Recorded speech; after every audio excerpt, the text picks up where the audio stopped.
தியானமும் பண்ணுங்கள், கண்ணை மூடி உட்காருங்க, ஆட்டோமேட்டிக்காக எல்லாமே நடக்கும். அடுத்தது, எப்பயுமே காலையிலும் மட்டும் இல்லை, எப்போ பார்த்தாலும் எப்பப்போலாம் நேரம் கிடைக்குதோ அஃபர்மேஷன் சொல்லுங்கள்.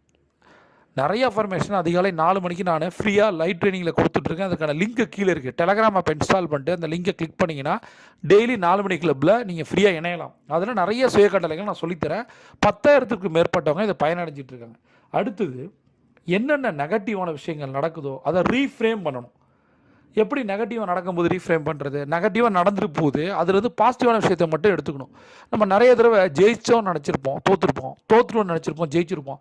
சில மனிதர்கள் போகும்போது நம்ம கஷ்டப்படுவோம், ஒரு பிஸ்னஸை மூடும் போது கஷ்டப்படுவோம். ஆனால் உண்மை என்ன தெரியுமா? அது நல்லது. அப்போ தான் தெரியும், அப்போ தெரியாது, அப்புறம் தான் தெரியும். இது வந்து நல்லாயிருக்கும். இருந்து கஷ்டப்படுறத விட, பிடிச்சி வச்சு கஷ்டப்படுறத விட விட்டுறலாம். அவங்களும் நிம்மதியாக இருப்பாங்க, நம்மளும் நிம்மதியாக இருக்கலாம். பிஸ்னஸ் அப்படி தான். லாஸ் ஆகிட்டே இருக்கும்போது அதை விட்டு ஒழிச்சு வந்துட்டோம்னு வச்சிங்களேன், அதுக்கப்புறம்